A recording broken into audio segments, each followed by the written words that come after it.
Môžeme rátať s tým, že v lete tohto roka bude ministerstvo financií USA zaviazané nakúpiť 1 000 000 bitcoinov do rezerv. Myslím si, že je to tá teória hier, ktorá tlačí hráčov vlastne vždycky kupovať prvý, alebo akumulovať prvý, ktorá spôsobuje, že vlastne fáza geopolitická prebieha teraz, alebo začína prebiehať paralelne s fázou štandardizácie. Pokiaľ by som si mal vybrať aktívum ako dlhodobú poistku proti zlyhávaniu spoločnosti, tak to nebude Bitcoin, tak to bude možno Monero. Máš nějaké tipy na státy, které podle tebe teďka tajně akumulují Bitcoin? Ako náhle tie strategické rezervy budú držať iba Američania a potom proste banky a jednotlivci, tak všetky ostatné štáty sa tým dostanú do obrovskej nevýhody. Že ten pôvodný narratív, niečo, čo je protisystémové, tak ten určite zanikne a z Bitcoinu sa stane synonymum systému onedlho.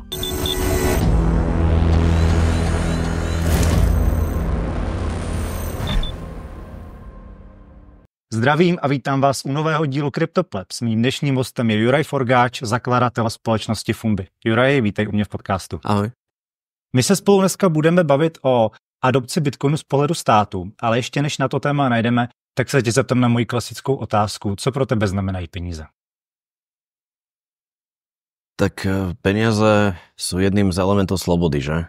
To je asi dôležité. Dá sa povedať, že keď človek má peniaze, tak nie sú dôležité. A naopak, keď ich nemá, tak sa stávajú stále dôležitejšími. V podstate ako hocičo iné, hej? Ako voda, ako jedlo, ako bezpečnosť, vzťahy. Takže určite nie je môjim cieľom hromadiť peniaze v živote, len preto by som ich hromadil. Myslím, že to je také nešťastie, ktoré postihuje ľudí, ktorí možno majú nejaký pocit strachu alebo ohrozenia niekde podvedome, že potrebujú vlastne si nahonobiť ten majetok ako nejaký ekvivalent bezpečia. Ale pokiaľ chce človek tvoriť, pokiaľ chce cestovať, pokiaľ chce robiť zaujímavé veci, tak určite potrebuje tých peniazí dosť. Souhlasím. Řekni mi, jak ty si se vůbec dostal k Bitcoinu, jaký byly tvoje začátky? Ja som predtým pracoval ako Chief Financial Officer v určitom takom zoskupení. Je tam vlastne švajčiarska spoločnosť Bastec Ventures, nejaké tie skupiny v jej portfóliu, firmy v jej portfóliu, ktoré som vlastne finančne manažoval. No a v tom čase, ja som o Bitcoine možno počul aj predtým, ale nejak som sa pri ňom nepozastavil. Keďže som nebol z IT prostredia, tak mi to hneď neudralo do očí. Ale keď ja začal teda raz na cene 2016, 2017 viacej, tak som dostal priamo za úlohu to ako preskúmať, hej. Čiže ako náhle som sa do toho ponoril, tak už som sa vlastne nevynoril, že je to zase nie je treba, myslím si, veľa na to, aby človek pochopil, že sa to jedná o zásadnú zmenu celej civilizácie a keď sa na to človek pozrie s otvorenými očami a bez predsudkov, tak po chvíľke si uvedomí, že to je niečo proste gigantické. Mhm. Jak ty jsi na tom vůbec s altcoiny nebo s ostatníma kryptoměnama? Nebo zeptám se jinak, jsi Bitcoin maximalista? No, rozhodne nie. Ja dokonca považujem Bitcoin maximalizmus za istú formu choroby. Že je to vlastne určitá forma úzkoprsosti alebo krátkozrakosti.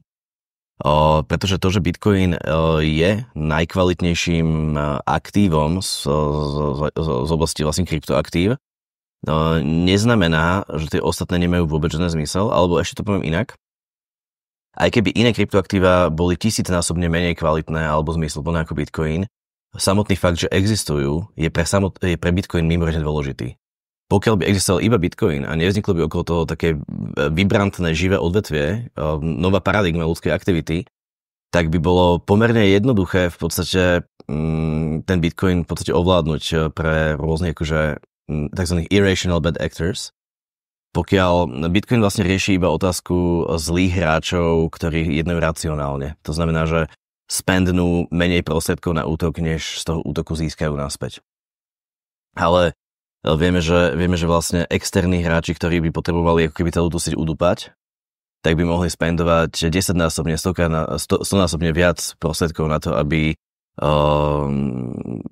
vytvorili nejaké poruchy, problémy vlastne v blokoch, nekonzistentnosti, split, čokoľvek, len na to, aby dokázali, že to vlastne nefunguje. Čiže takéto niečo nenastane práve preto, že to nemá zmysel, pretože ľudia by sa odforkovali na iný chain, ktorý by začali používať. Jednoducho tým, že tam je taká obrovská pluralita možností, tak vlastne nemá zmysel útočiť. To je asi to, čo by som povedal, také hlavné posolstvo. A nakoniec to nie je nič nové, to sú tézy, ktoré už Andreas Antonopoulos v 2016 vlastne hovoril, že prečo USA alebo Čína nezaútočia na Bitcoin. No lebo proste spendnú miliardy dolárov na to, aby sa ľudia odforkovali proste na proste novú vetvu. Čiže tak by som povedal, Bitcoin sa teší z toho, že mu ako keby tie ostatné coiny robia zázemie, robia určitú formu obrany. A mal by si to vážiť. Aj tí bitcoineri by si to mali vážiť, že vlastne nie sú v tom sami a tým pádom vlastne je tá budúcnosť oveľa bezpečnejšia. No. A druhý aspekt toho celého je, že Bitcoin naozaj nie je stavaný ako nejaká, ako by som povedal, technologické jadro inovácie. Je stavaný proste ako tvrdé peniaze. Čiže jeho výhoda je, že je veľmi jednoduchý. Ale tým pádom je na ňom ako ťažšie stavať, povedzme, vieme, že existujú nejaké elementy toho DeFi, máš tu vlastne tu Firefish tričko, že aj nad Bitcoinom sa čosi stavia, ale je toho násobne menej, než nad Ethereum alebo Solanou. A ten dôvod je jednoduchý, Bitcoin proste nie je na to úplne vhodný. Čiže z môjho pohľadu smart kontraktové platformy majú svoj obrovský zmysel.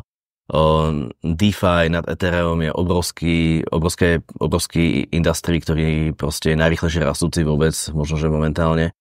Takže tváriť sa, že to nie je niečo, čo postavdá zmysel, je chybné a krátkozraké podľa mňa. Já chápu, kam tě míříš a zkusím se zeptat jinak. Ty si Bitcoin nazval tvrdými penězi a kdyby si měl vybrat jenom jednu síť, kde budeš uchovávat svůj majetek a který by si chtěl používat jako peníze, tak si vybereš kterou kryptoměnu? No, chcem povedať, toto je veľmi dôležité, že to je vlastne invalidná otázka úplne. Pretože nemal by také alternatíve vôbec prísť, že by si človek mal vybrať práve jednu variantu. Práve pluralitný svet proste blízky aj anarchistickým ideálom je svetom voľby, svetom možností, kde nikto ma nemôže prinútiť zúžiť moje voľby na nejakú jednu hypotetickú. Rovnako by sme sa mohli spýtať, že keby som si mal vybrať jednu akciu nejakej jednej spoločnosti, ktorú by som preferoval, no rozhodne sa nechcem do toho nechať natlačiť. Moja filozofia je vždycky diverzifikácia rizika ekonomického, čiže diverzifikácia rizika sociálneho. Chcem mať širokú sieť priateľov, intimných vzťahov. Jednoducho nechcem nikde závisieť od jedného aktíva a Bitcoin prišiel s tým, že má eliminovať ten single point of failure, okrem iného. Tak neurobme z Bitcoinu niečo, čo samé o sebe by mohlo byť single point of failure. Keby to bola jediná sieť s jediným aktívom, kde by proste boli presunuté všetky peniaze, tak by to dopadlo nakoniec veľmi zle, podľa môjho názoru. Ešte sa k tomu vrátime, ale o 30 rokov budú štáty dotovať bitcoinových ťažiarov a to v podstate budú podľa môjho názoru štátne spoločnosti. Čiže ten anarchistický ideál alebo ten ideál demokratizácie peňazí, ako je to fajn, ale ja by som sa pozeral možno, že viacej na Monero. Momentálne trošičku vytlačené do illegality. Možno by som sa pozeral aj na ten Ether, čiže nechcem si vyberať. Já chápu ten point, kam ti míříš, ale já si myslím, že jsem ti ty možnosti nezúžil, ale jenom se ptám, opravdu by si měl jako vybrat, protože máš tady x kryptoměn a teď já se můžu rozhodnout, kterou síť budu využívat na platby, na uchovatele hodnoty, na vlastnosti nebo na funkce peněz, které ty peníze mají splňovat. Tak jenom, jestli nechceš odpovídat, nemusíš, ale znova se tě zeptám, pokud by si měl vybrat, tak by to byla která kryptoměna. Môžem skôr povedať, že vo vzťahu k čomu, hej? Čiže pokiaľ by som mal mať nejaký asset na investičné účely momentálne, čisto investičné účely, tak isté, že ten Bitcoin má najlepší pomer v budúcnosti možného zisku a rizika. Pokiaľ by som si mal vybrať aktívum ako dlhodobú poistku proti zlyhávaniu spoločnosti, tak to nebude Bitcoin, tak to bude možno Monero.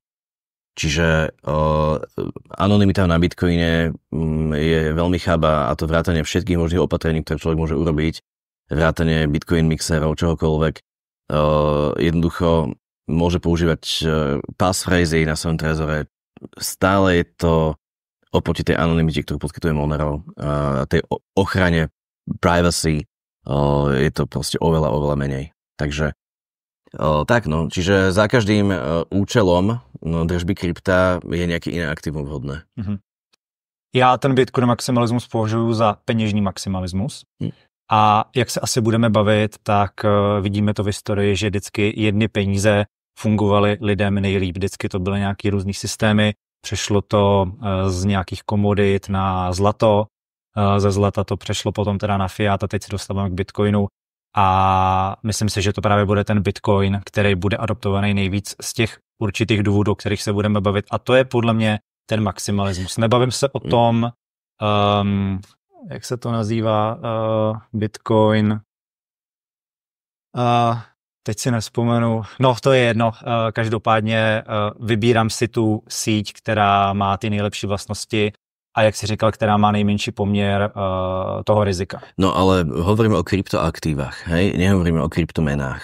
To je dôležité.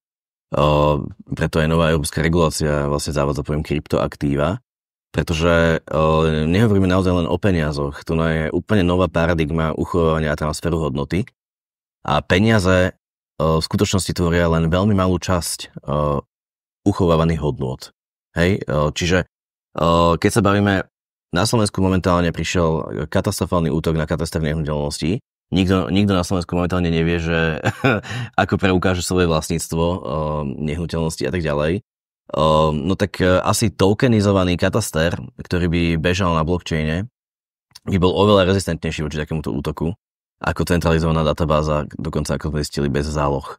Čiže tých rôznych use caseov, ktoré v priebehu nie rokov, ale 10 ročí postupne prídu, pre kryptograficky chránené aktíva bude veľmi veľa a peniaze tvoria naozaj veľmi malú časť, hej, povedzme aj v tom tradičnom svete sú peniaze takáto malá časť a zvyšok deriváty sú 100-násobne viac, majú 100-násobne väčšiu kapitalizáciu ako peniaze. Nehnuteľnosti majú takisto väčšiu kapitalizáciu ako peniaze. Čiže keď sa bavíme o kryptoaktívach, ktorých účelom je byť čisto peniazmi, tak áno, Bitcoin tam bude hrať rozhodne dominantnú rolu, ale potom máme kryptoaktíva, ktoré vôbec nie sú peniazmi a potom máme niečo, čo je medzi tým, čo sú v podstate hybridné aktíva, ktoré nie sú peniazmi, ale môžu hrať rolu peniazy kvôli svojej okamžitej likvidite. To znamená, v tom novom svete, kde zosieťujeme rôzne ako keby DeFi trhy, smart kontrakty dokopy, tak človek môže platiť absolútne čímkoľvek, čo je likvidné. Pokiaľ mám lístky na futbalový zápas Arsenalu, ktoré sú v NFT podobe, ale je tam dostatočne veľký likvidný trh, tak s nimi zaplatím tu na dole v sushi bare bez problémov. Pretože je ich možno okamžite oceniť a odkúpiť. A toto je to, čo nás čaká. Prichádza paradigma, v ktorej už pojem peňazí možno nebude dávať zmysel. Nebudeme musieť oddelovať likvidné aktíva, ktorými môžeme platiť od reálnych statkov a služieb a tváriť sa, že to sú úplne oddelené svety. Vznikne nám ako keby prechod, spektrum. Niečo, čo je viac peniazmi, niečo, čo je o niečo menej peniazmi, až niečo, čo vôbec nie je peniazmi, ale jednoducho na tom spektre bude nekonečné množstvo rôznych aktív. A mě to připomíná trošičku třeba nějaký jako body v obchodě, když vlastně si nazbírám body na kartičku, pak to můžu využít jako nějaký slevy, tak to svým způsobem taky můžu považovat za nějaký jakoby kvázi to sú kvázi peniaze, ktoré vlastne fungujú v nejakej konkrétnej jednej sieti, no keď si tie body na tých kartičkách v rôznych sieťach, ako sú napríklad tie akože miles, keď ideme lietať, tak ich vieme častokrát použiť vlastne v rôznych obchodných sieťach, tak oni takisto vlastne môžu tokenizovať tie míle a znovu sú z toho tzv. Kvázi peniaze, ktoré sú majnované tým, že človek využíva tie letecké služby alebo podobne. Čiže uvidíme veľmi diversifikovaný, pluralitný svet, ktorý dneska si ťažko vieme vôbec predstaviť a pojem peňazí v ňom postupne bude zanikať, podľa môjho názoru. Bude sa ako keby viacej ponárať medzi veľmi rôzne iné aktíva. Pojem inflácie, samozrejme, ten pravdepodobne zanikne úplne. Čiže čaká nás úplne nový svet. To si myslím, že zužovať si to na Bitcoin by bolo chyba. Souhlasím, že nás čeká úplně nový svět v rámci peněz. Myslím si, že ten Bitcoin změní pohled lidí na peníze. Nemyslím si, že pojem peníze určitě půjde pryč. Myslím si, že to nebude tak převratný. Nicméně ten pojem, který jsem chtěl říct, byl Bitcoin puritánství, že za každou cenu teda odmítáme ostatní kryptoměny. Za toho já se nepovažuji, já se považuji za Bitcoin maximalistu s tím, že pro mě jsou Bitcoin ty nejlepší peníze s nejlepšími vlastnostmi, network efektem a tak dále a tak dále. No, Bitcoin sú najčistejšie peniaze z hľadiska toho, ako je postavený. Má ideálne vlastnosti peňazí, tak ako boli peniaze zamýšľané kedysi dávno, hej, ešte v Mezopotámii. To znamená proste je tam naozaj, že no nemusíme to asi rozoberať, trvanlivosť, deliteľnosť, skladovateľnosť, transparentnosť, odolnosť voči falšovaniu, veľmi veľa monetárnych vlastností, ale napríklad tá schopnosť sa bridžovať na veľmi veľa iných ako keby platform, ako budú vznikať na Bitcoine L2, vznikajú postupne, uvidíme, ale ja osobne som fanúšikom toho, aby Bitcoin zostal taký, aký je, jednoduchý, aby sme sa nesnažili jeho jednoduchosť nejakým spôsobom narušiť tým, že budeme na ňom začať stavať rôzne takéto konštrukcie, lebo tým práve na ňom vzniká aj riziko. A práve tá jednoduchosť je ten dôvod, prečo je monetárnym jadrom, prečo je tými novými peniazmi v budúcnosti. A ako som povedal, pojem peňazí sa bude trochu relativizovať, ale Bitcoin tam určite bude plniť tú rolu jadra a čím bude jednoduchší, čím to bude všetko ako keby striktne, až puritánsky si spomínal, zamerané na to, aby bol tvrdými peniazmi, tým to bude lepšie, tým bude lepšími tvrdými peniazmi. Ako náhle začneme sa snažiť žiarliť na Ethereum alebo na Solanu v tých ich use caseoch a začneme nad Bitcoinom stavať rôzne L2, deriváty, také rôzne veci, tak sa môže ako keby riziko prenášať aj tam. No. Čiže nechcem povedať, že to základné technické riziko, ale keď sa zrúti nejaký systém nad Bitcoinom, tak to budeme zase dopady na cenu a podobne, ktorá možno, že v nejakom momente už by nebola veľmi volatilná. Očakávam, že o 10 rokov tú volatilitu už nebudeme takú vidieť ako dneska, ale ako náhle nad ním bude veľmi veľa ako keby rôznych takýchto štruktúr, tak to môže byť nepredvídateľné. Takže ja by som bol skorej za nechajme Bitcoinu funkciu peňazí a nežarlíme na Ether a na Solanu, ktoré robia vlastne úplne iné veci. Určitě, souhlasím. Nechal bych to přesně tak, jak říkáš. Mimochodem James Lopp má na tohle skvělý článek Osifikace Bitcoinu, kde vlastně tvrdí, že přesně bychom neměli bychom zasahovat nějakými velkými modifikacemi do toho protokolu. Měli bychom to nechat tak, jak to je, pokud se nejedná o nějakou jako kritickou výzvu, která před náma stojí, a měli bychom to spíš tlačit na ty L2 nebo nad ten protokol. Ty jsi tady zmínil ten slovenský katastr, který teďka aktuálně mají ve svých rukou hackři. To byla moje následující otázka. Chtěl jsem se zeptat, ty už si říkal, že vlastně diverzifikuješ, nebo máš rád diverzifikaci, tak držíš ještě nějaký jiný aktiva ohledně, nebo kromě Bitcoinu, kromě kryptoměn, jako třeba nemovitosti nebo takhle. Chtěl jsem poukázat na to, že jak bitcoineři velmi často, neříkám nadávají na nemovitosti, ale poukazují na ty negativa, tak zrovna tady ten hack toho katastru přesně jako ukazuje ty nevýhody, které bohužel mohou někdy nastat, aktuálně nastaly. A není to třeba jenom výpadek toho, nebo ten hack toho katastru, vidíme to teďka v LA, aktuálně jsou ty požáry, tam schořelo hodně domů a to jsou všechno jsou to ty negativa, kterým čelíme v tom reálném světě, které do toho digitálu zas až tolik nemusí zasahovat, pokud to má člověk správně nastavený, má schovanou zálohu a tak dále. Jasne súhlasím, síce diversifikácia rozhodne áno, ale ja tiež veľmi vysoko preferujem digitálne aktíva, preferujem likviditu, preferujem tú virtualitu práve. Čiže v minulosti som mal nehnuteľnosti, ale v tejto chvíli už nie, hej, už čisto iba na obytné účely a to ešte teda dom, kde bývam, si prenajímam, hej, pre mňa to bývanie je spotrebný statok. Nemám k tomu taký postoj, ako má väčšina Slovákov, ale aj Čechov, že treba proste nutne bývať vo svojom a mať to vlastne aj na investičný, aj na obytný účel. A ten dôvod je ten, že naozaj bezpečnosť toho digitálneho sveta, blockchainového sveta, podľa mňa dlhodobo je naozaj oveľa vyššia. Ale ďalšia vec je návratnosť. Pokiaľ pokiaľ vnímam v krypte ako celku 10-násobne vyššiu návratnosť v strednodobom horizonte, tak ako asi neexistuje nič, čo by ospravedlnilo, že by som dal peniaze do niečoho iného.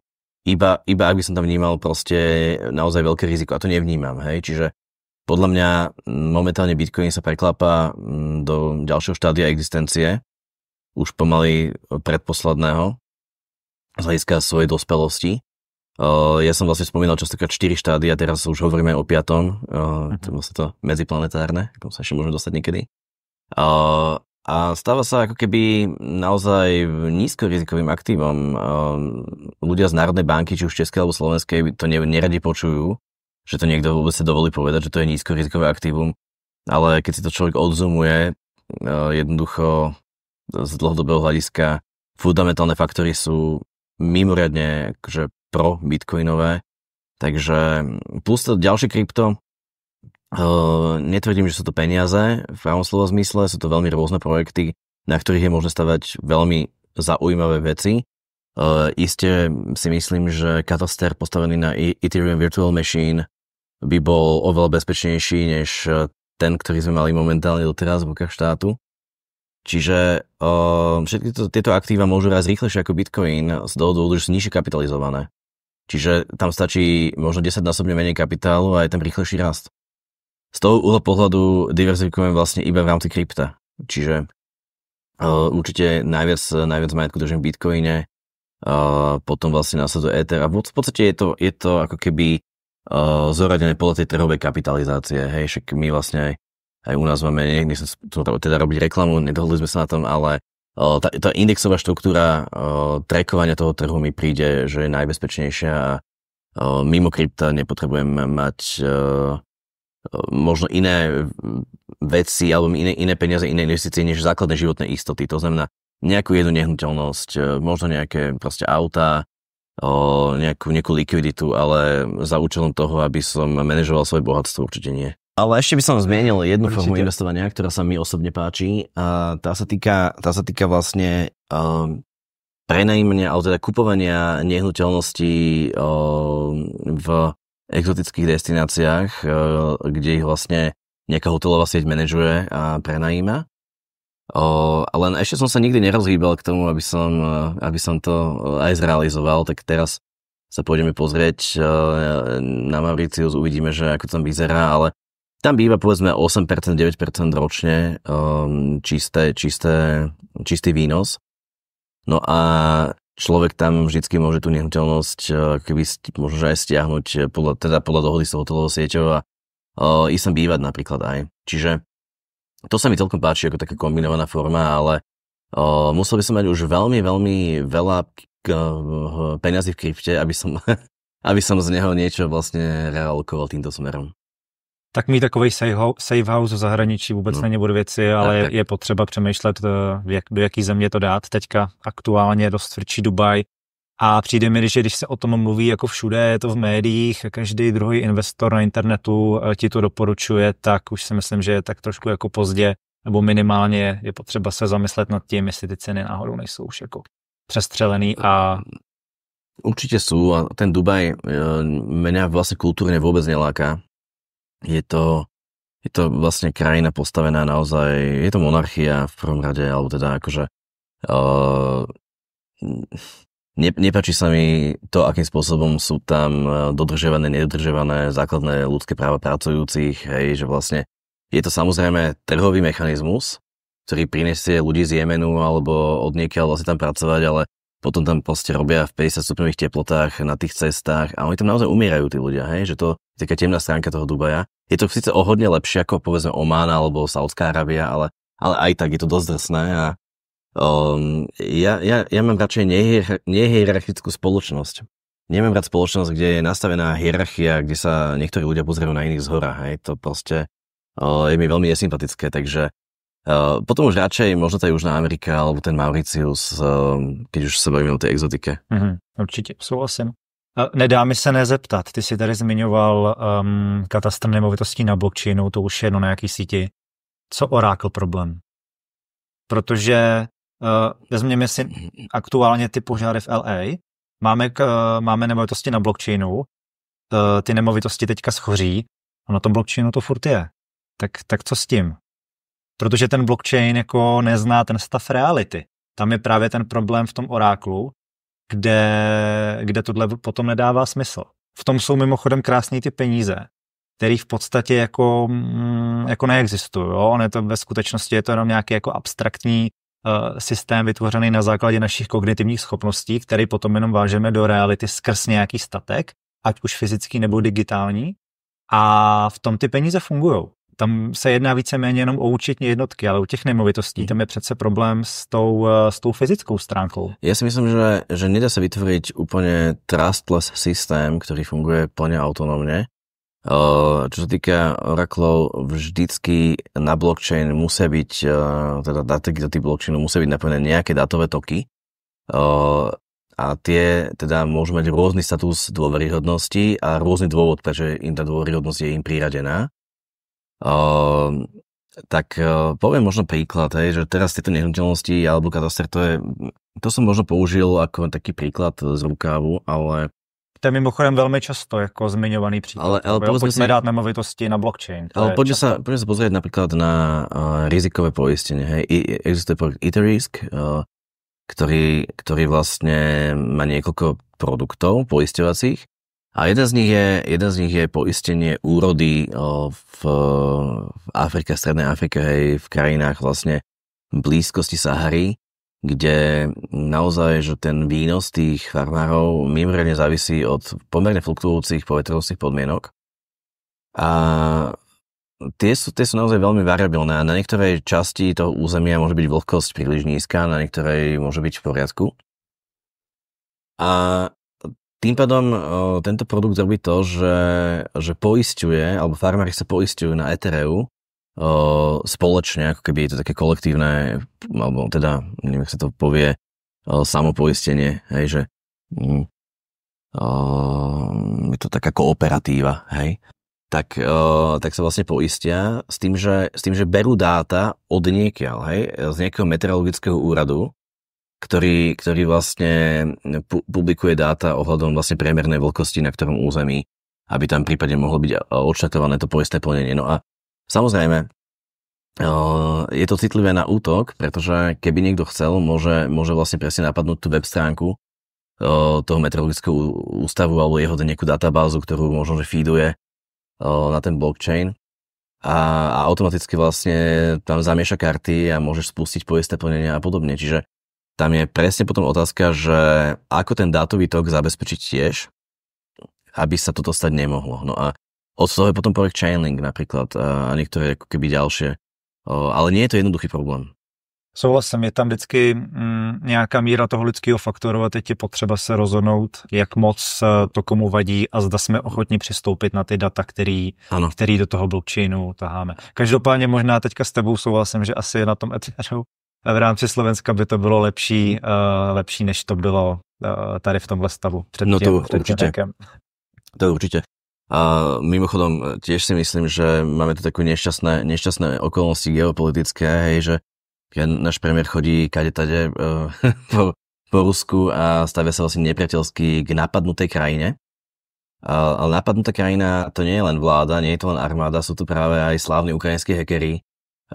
Je to aj veľké množstvo vlastne rôznych nezávisle operujúcich takýchto skupín a ja by som sa vôbec nečudoval, keby tieto udalosti mali svoj súvis. Že by to prešlo z Ukrajiny? Môže to tak byť a ja keby som bol teda hacker ukrajinský, ktorý proste je aj patriot a tak ďalej, tak asi by som nejednal inak. Takže je to isté vec. Myslím si, že bezpečnosť slovenských informačných systémov štátnych je dlhodobo nízka. Pamätáme si slávny hack Národného bezpečnostného úradu, kde sa prišlo na to, že to heslo je NBU 123, ktorým sa zdalo dostať dnu bezpečnostný úrad, že? Takže z tohto uhla pohľadu sa vystavovať nejakému riziku hackerského útoku nešťastnou geopolitikou je tiež trošku asi krok vedľa. Souhlasím. Pojďme se spolu pobavit, už to tady zmiňoval, ty fáze adopce toho Bitcoinu.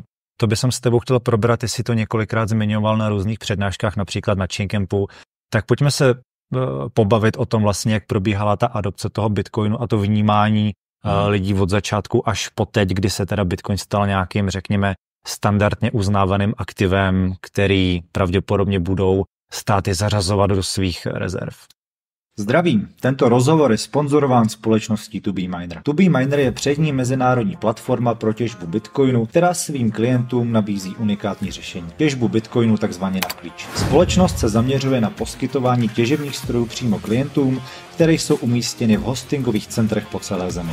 Tento inovativní přístup nejenže umožňuje efektivní těžbu Bitcoinu, ale také zároveň snižuje ekologický otisk, protože využívá obnovitelné zdroje energie. Lokace hostingů pro těžební stroje jsou pečlivě vybírány s ohledem na několik faktorů, zejména na energie z obnovitelných zdrojů, jako jsou hydroelektrárny nebo gas flare. Kromě toho se berou v úvahu i politické faktory, jako je přístup k regulaci kryptoměn a těžby, což zajišťuje stabilní a bezpečné prostředí pro podnikání. Jedním z klíčových prvků obchodního modelu společnosti ToBeMiner je to, že klienti mají výhradní vlastnictví těžebních strojů. To znamená, že klienti mají kontrolu nad svým investičním aktivem a mohou sledovat a spravovat svou těžební činnost. ToBeMiner se stará o kompletní správu těžebních strojů, což zahrnuje jak provozní aspekty, tak i technickou podporu a servis. Klienti se nemusí starat o žádné technické detaily ani o náklady spojené s provozem a údržbou strojů. Všechny odkazy na ToBeMiner najdete dole v popisku videa.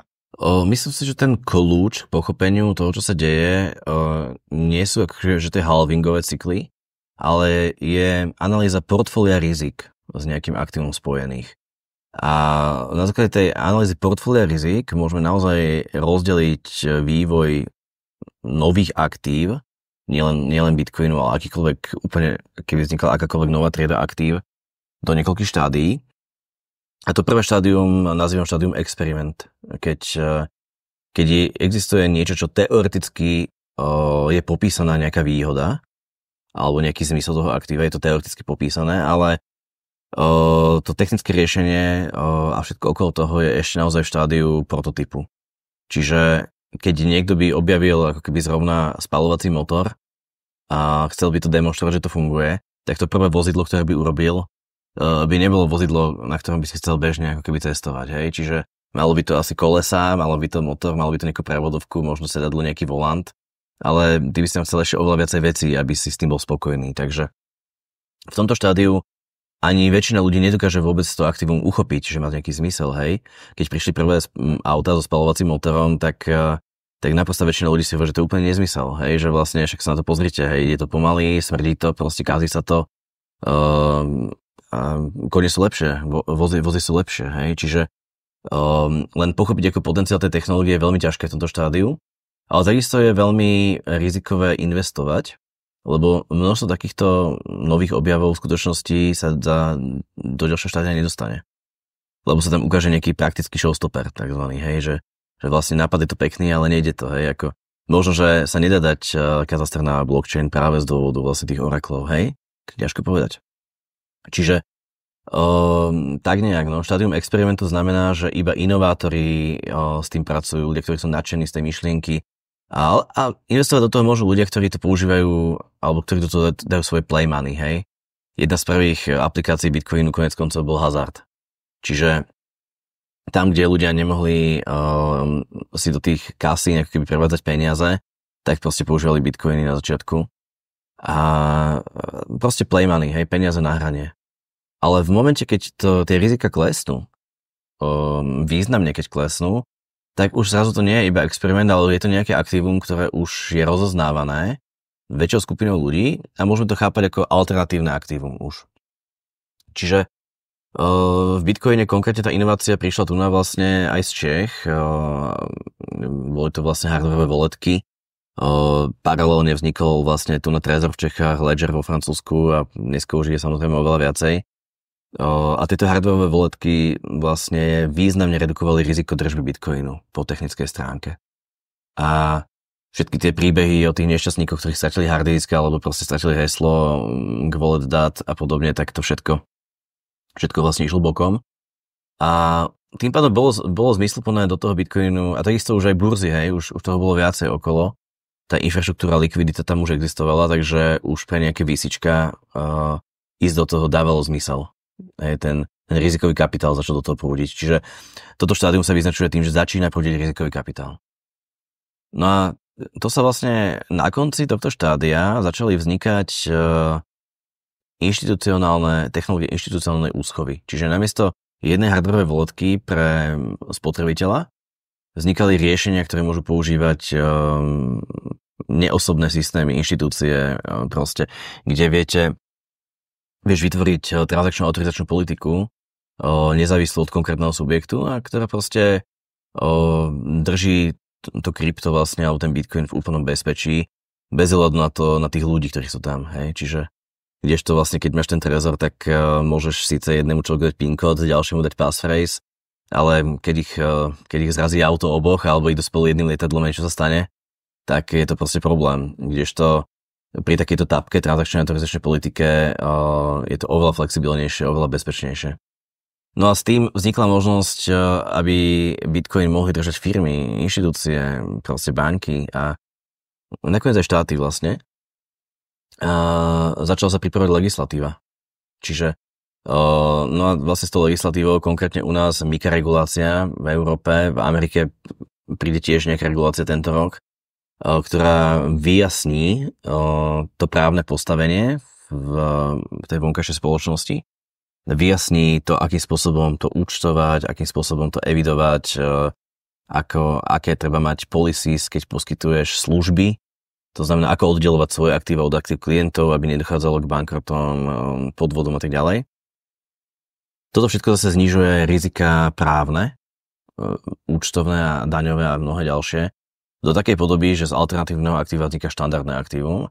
A už tam nejde prúdiť iba rizikový kapitál, ale už vidíme, že prúdi kapitál do Bitcoinu z konzervatívnych trhov, hej, že z dlhopisových trhov, z akciových trhov. Jednoducho už to nie je niečo, čo je tu iba pre nejakú skupinu rizikových podnikateľov, ale už je to vlastne pre širšiu verejnosť odbornú. Takže táto fáza štandardného aktíva sa teraz len začína a čakal som, že bude pokračovať nejakých 5 rokov, 10 rokov, kým sa prehúpneme do tej ďalšej fázy. To bola tá štvrtá, o ktorej si teďka mluvil. To bola tretia. Tretia? Tá štvrtá fáza by mala byť fáza aktíva s geopolitickým významom, to znamená to, že to je adopcia štátmi. A predpokladal som, že nastane až potom, keď bude Bitcoin veľmi široko dostupný vlastne a keď sa vlastne kryptosvet zmeržne so svetom vlastne finančných inštitúcií. Že z toho vznikne jeden trh. Ale práve myslím si, že je to tá teória hier, ktorá tlačí hráčov vlastne vždycky kupovať prvý, alebo akumulovať prvý, ktorá spôsobuje, že vlastne fáza geopolitická prebieha teraz, alebo začína prebiehať paralelne s fázou štandardizácie. A to je nečakané.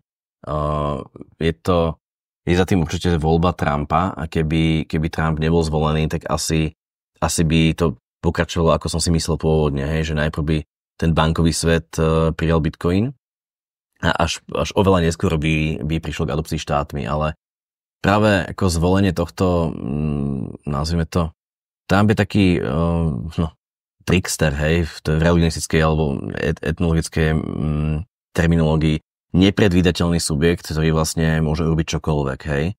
Čiže anektovať Kanadu, Grónsko, Panamský preplav, teraz premenovať Mexický záliv na americký, proste akékoľvek nápady, amnestovať sám seba, napríklad čokoľvek, čo je pre niekoho iného úplne nemysliteľné, tak on si môže dovoliť, pretože má tú podporu verejnú aj v takýchto bizarných veciach.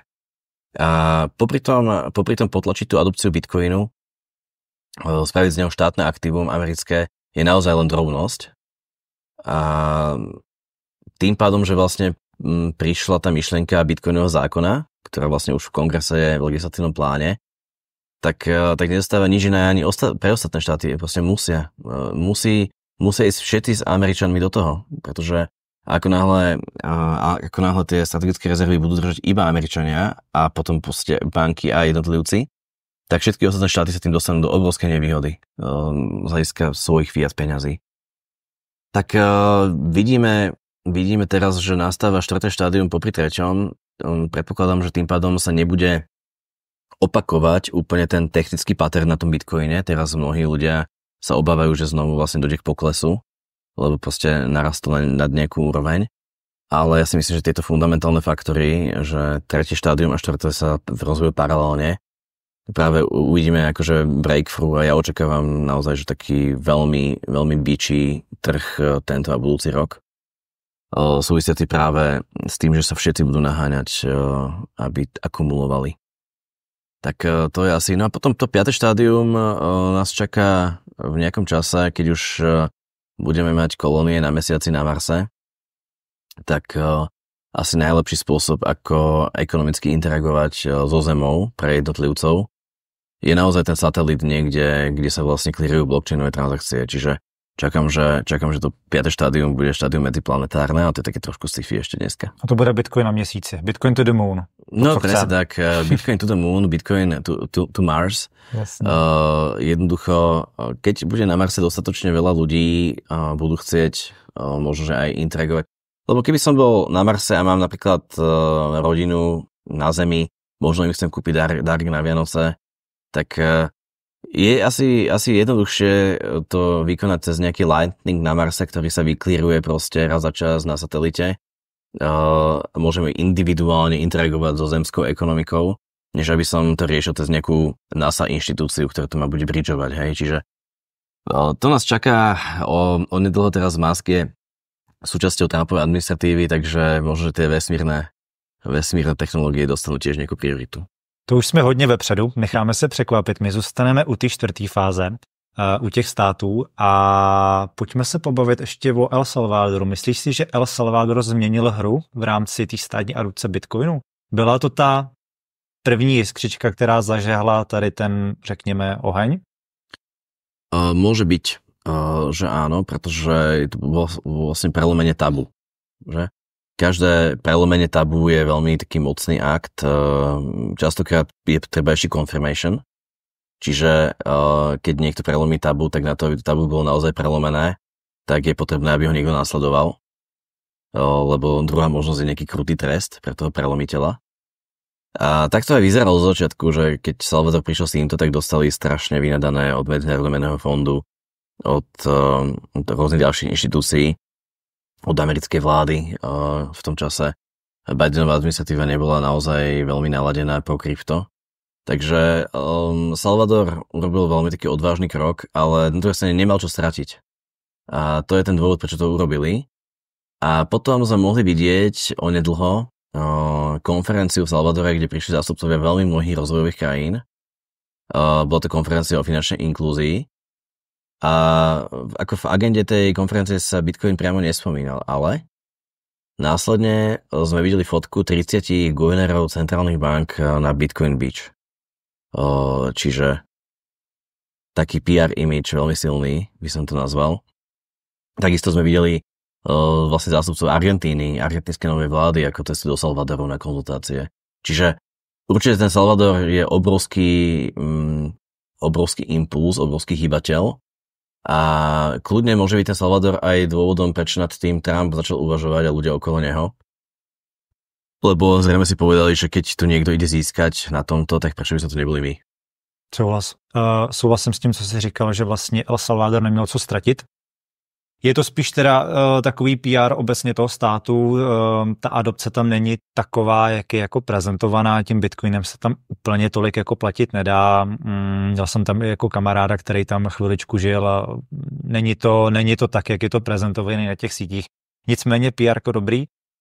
Každopádně ty si tady zmínil ty geopolitické důvody, proč je ten Bitcoin, nebo proč ten Bitcoin bude adoptovaný těmi státy. A já si myslím, že ty důvody už tady máme. My jsme to viděli i vlastně, já jsem o tom mluvil teďka v minulém rozhovoru s Jakubem Šimkem, když vypukla válka Rusko-Ukrajina, tak vlastně oba státy využívaly kryptoměny, Bitcoin, stablecoiny jako prostředek směny, když potřebovali přesunout nějaké prostředky, protože přes klasický SWIFT to nešlo. V rámci Ruska jsme svědky těch embarga na to, jak se to jmenuje? Sankcie? Děkuju, přesně tak, sankcí, což je poměrně jako zajímavý precedens, kdy ty státy s tím Bitcoinem budou v obrovské výhodě vůči tomu sankcionému státu a budou schopni obchodovat ať už s nějakým jiným státem, nebo budou moct svobodně přesouvat ty prostředky Viděli jsme to i vlastně u Iránu, který v Iránu se těžil, tam ta regulace probíhá tak jako na houpačce, jednou je to povolený, po druhé je to zakázaný, nicméně byla doba, kdy iránská centrální banka nařizovala těžařům, který těžej, že od nich odkoupí ty bitcoiny a právě obcházela ty sankce, které na ně byly uvaleny v rámci US. No, ale práve tu by som sa zase pristavil pri Bitcoin versus Monero, pretože v skutočnosti obchádzať sankcie po bitcoinovej sieti je mimoriadne problematické, rizikové. Akýkoľvek subjekt, ktorý by chcel obchodovať so sankcionovaným štátom tak, že by prijímal od neho bitcoiny, by sa dostal do rizika, že jeho bitcoiny budú okamžite zabavené. Práve kvôli blockchainovej analýze, ktorá dokáže trackovať históriu adres ad infinitum, úplne až do počiatku blockchainu. Chain analysis napríklad, alebo existuje veľa firiem analytických, ktoré vlastne toto robia. A takisto je vlastne, a to sa netýka len nejakej zbrojárskej firmy, ktorá by chcela dostať zaplatené bitcoinom a vyviesť zbrane do Ruska, ale týka sa to vlastne aj takých bežných kryptovexlakov, bitcoinových vexlakov, ako bežných ľudí, že ako náhle vlastne v hotovosti vexlujú bitcoiny, tak sa u nich môžu dostávať bitcoiny akože s temnou históriou, buď z nejakých podvodov, skémov, hackerských útokov, alebo práve proste z nejakej histórie sankcionované krajiny a podobne. A môže im zaklepať polícia alebo tajná služba na dvere veľmi, veľmi ľahko. A určite, keby som bol Rusko, tak v prvom rade by som neútočil na okolité krajiny, ale to je ťažko povedať, že oni majú svojich problémov dosť. Ale rozhodne by som nekupoval za bitcoin zbrane, alebo teda ani by som nemal asi od koho veľmi, lebo po nejakom čase tie zbrojárske firmy si musí uvedomiť to obrovské riziko, ktoré tam je. Navždy je to zapísané na blockchaine, navždy je to odstekovateľné ku ním, dôkaz sa nedá nejako schovať. Takže 5 až 10 rokov basí pre zodpovedných, pre celý board, pre compliance oddelenie a tak ďalej. To je likvidačné. Čiže pokiaľ by chcel niekto obchádzať sankcie, tak na to sú vhodnejšie privátne kryptomeny a tie majú zase nízku likviditu. Takže myslím si, že to nie je cesta proti weaponizácii peňazí geopolitickej a uvidíme, že ako sa to bude vyvíjať, ale tento argument konkrétne by som nebral, hej, že vlastne naopak ten Bitcoin môže byť veľmi drsne geopoliticky weaponizovaný právě kvůli blockchainové analýze. No každopádně tohle teďka jako funguje a třeba ministr financí v Rusku to oznámil veřejně, že vlastně používají Bitcoin v rámci jako mezinárodních převodů a plateb. No, takže to je poměrně jako zajímavé jako use case. Ale ide o to, že v akom rozsahu to funguje a do akej miery je to opäť PR stunt, aká je tam naozaj likvidita. A druhá vec je, že kam to dostane tých ich obchodných partnerov, lebo úplne v kľude môžu byť teraz už monitorovaní a uvidíme možno o 2-3 roky. Koniec koncov Binance CZ vlastne išiel do basy práve preto, že sa tam obchádzali sankcie voči Iránu, hej, na Binance. Tak odsedel si 4 mesiace, ale zaplatil miliardové pokuty. Tak on šel sedět spíš za nějaký podvody a tam toho bylo víc, ne? Nie, bolo tam toho viacej, ale veľký problém bol práve, že Binance umožňovali Iráncom obchodovať a prevádzať prostriedky vlastne prostredníctvom Binance ako keby, ako inštitúcie. Bolo tam nejakých 4 000 rôznych ako keby iránskych entít, ktoré mnohé boli spojené vlastne so štátom. Čiže takto, ono môže sa to diať, ale ako sa hovorí, že príde na psa mráz, tak na tom blockchaine je to zaznamenané jednoducho. Pojďme se přesunout zpátky k Americe. Těch důvodů, proč by ten stát měl nakoupit ten Bitcoin, může být mnoho. My jsme tady zmínili ty sankce, které samozřejmě uvidíme, jak vyjdou, jestli dobře nebo špatně. Nicméně aktuálně to funguje.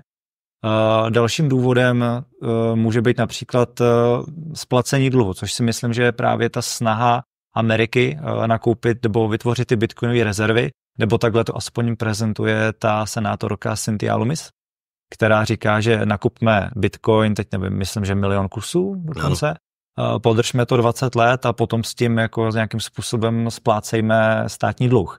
Tak co si o tom myslíš? Ja si osobne myslím, že je to zjednodušene podané.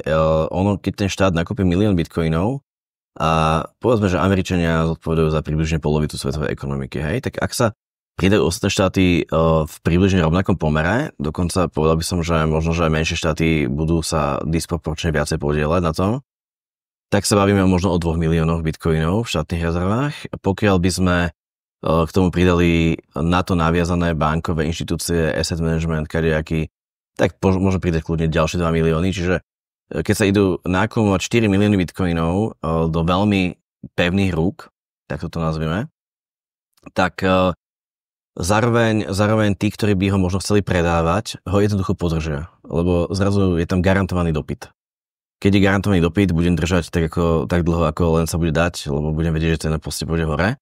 A tieto faktory spôsobia pravdepodobne výbuch a ďalší exponenciálny nárast cenový na bitcoine. A to zároveň ale znamená, pretože ako sa bavím častokrát s bankármi, ktorí tomu stále vôbec nerozumejú, pýtajú sa, že odkiaľ tá hodnota prichádza, že či je to obed zadarmo. Nie, tá hodnota do bitcoinu prichádza vlastne z devaluácie fiat peňazí a aktív denominovaných vo fiat menách. Jednoducho s týmto bude spojená inflácia na fiat menách veľká a postupné znižovanie ich kúpnej sily. Čiže tá hodnota dlhu, reálna hodnota dlhu sa bude znižovať už len tým, že sa bude tlačiť viac peňazí a že ten bitcoin tam bude sedieť ako keby na tej súhe. A v tomto prípade sa bavíme ale o štátnych rezervách, nie o centrálnej banke, hej. Ale čiže oni nebudú musieť ten bitcoin odpredávať, aby platili dlhy ani o 20 rokov. Jednoducho dolarová inflácia, ktorá sa rozbehne, bude brutálna v nejakom momente. Hoci ten dolarový ekosystém je obrovský a v skutočnosti jeho stále ako keby vo svete málo, kvôli tomu, že sú v doláre ako keby setlované rôzne obchodné kontrakty po celom svete a v skutočnosti jeho keby stále málo v rukách týchto vlastne subjektov, ale v nejakom momente tá inflácia sa proste rozbehne a ten dlh denominovaný momentálne okolo 300 biliónov je celkový svetový dlh, tak sa proste v reálnych hodnotách bude veľmi výrazne znižovať. A Bitcoin bude slúžiť proste ako kotva. Tí, ktorí ten Bitcoin držať nebudú, tak budú mať naozaj že ťažké časy podľa mňa. Myslíš si, že dojde ke schválení těch bitcoinových rezerv v Americe teďka v létě? Protože ty jsi tady zmiňoval Trumpa ohledně toho, jak je to, neříkám tlučhuba, ale velká huba určitě, jo. Nicméně si zase říkám na druhou stranu, kdo jiný by tohle měl udělat než Trump. S tým súhlasím. Aj s tým, že sa jedná naozaj o naozaj veľkú hubu, že to je... Nakoniec boli tu aj tie listy vlastne stoviek psychiatrov amerických popredných, ktoré varovali verejnosť pred tým, že sa jedná zrejme o exemplárny príklad maligného narcizmu, veľmi nebezpečný človek v tejto pozícii. Kľudne by napadol aj tú Kanadu a kľudne by obsadil Grónsko, porušil by všetky NATO záväzky obratom ruky bez chápania možno, že dlhodobých súvislostí. Čiže je to naozaj taký slon v porceláne, ale zase ten starý systém má veľa svojich nevýhod a možno, že je treba ho zmeniť naozaj. Čiže kto iný než Trump, súhlasím, že asi nikto iný a s ním uvidíme veľmi veľa zmien a niektoré budú pozitívne, mnohé budú negatívne. Konkrétne napríklad stenu na hraniciach USA a Mexika nevidím, že sa mu podarí postaviť, ale to, že ten bitcoinový zákon bude schválený, považujem za takmer isté. Ten dôvod je, že jeho slovo v republikánskej strane je tak obrovské, že si nikto nedovolí voči nemu naozaj ani pípnuť, pretože on ho v momente zničí naspäť. Hej. Zoberie mu voličov, narobí mu problémy a ten človek skončil. Takže to jeho slovo je obrovské a tým pádom aj podpora vlastne, ako náhle tá Cynthia Lummis dokázala s Muskom a s ďalšími ľuďmi ho presvedčiť na to, tak on je jediná osoba, ktorá je tu na smerodajná. A pokiaľ viem, tak už bola na Twitteri alebo teda na X-ku oznámená vyjednaná väčšina aj v snemovni reprezentantov, aj v Senáte. A to už je len otázka času v tejto chvíli, kým to prejde tým legislatívnym plánom a v lete to uvidíme schválené. Dobře. Aktuálně byly taky schválený prodeje nějakých 70 000 bitcoinů, které byly zabavený na Silk Roadu. teďka ještě za vlády demokratů. Myslíš si, že to je taková malá pomsta tomu Trumpovi za tu výhru, protože si myslím, že těch 70 000 bitcoinů by právě mohli použít do těch rezerv, nicméně demokrati teďka ještě by je mohli prodat, tak myslíš si, že to je taková jako polibek na rozloučenou? Vôbec neviem, hej, že aký to malo zmysel, účel. Ono, zabavené aktíva častokrát podliehajú nejakému svojmu takej roadmape, takému schedule a ten úrad, ktorý drží zabavené aktíva, ich nedrží za investičným účelom a častokrát nemá mandát ich držať a nepredať. Hej, ako sme sa smiali Nemecku, že predávalo bitcoiny pred časom, tak jednoducho zabavené bitcoiny, vydá sa proste príkaz na zlikvidenie zabavených aktív, či už sú to ukradnuté autá, alebo či to je vlastne zabavený bitcoin, tak jeho potrebné zlikvidniť. Hej. Čiže ten úrad nemá mandát vykonávať investičné rozhodnutia. Že môže za tým byť proste aj takáto vec. Ďalšia vec je, že dobre, možno sa niekto poponáhľal s týmto príkazom v tejto chvíli. Možno, že aj s cieľom zhodiť možno ten bitcoin kúsok nižšie.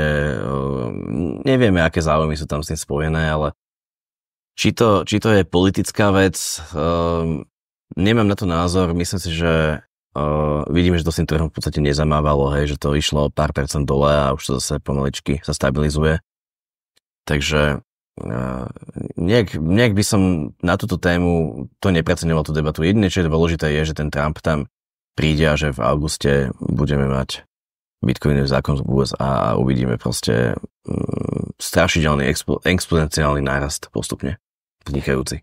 Jakým způsobem podle tebe ty státy, nebo konkrétně třeba Amerika, bude pořizovat ty bitcoiny? Bude to čistý nákup, nebo se pustí i do těžby? Protože právě jsou státy, kteří se pustili do těžby bitcoinů, vys ten Irán, Rusko, to mělo taky tam těží nějakým způsobem.